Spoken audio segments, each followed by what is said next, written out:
సేవలో ఎదురైనా ఎన్నో సమస్యలలో నా బలమును చూచుకుని నిరాశ చెందితిని.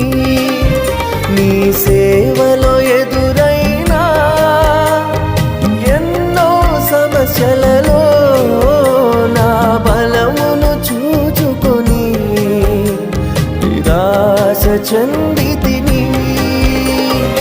భారమైన ఈ సేవను ఇక చేయలేనని అనుకొనగా, భారమైన ఈ సేవను ఇక చేయలేనని అనుకొనగా, ప్రధాన యాజకుడా యేసు నీ అనుభవాలతో బలపరచితివి. ప్రధాన యాజకుడా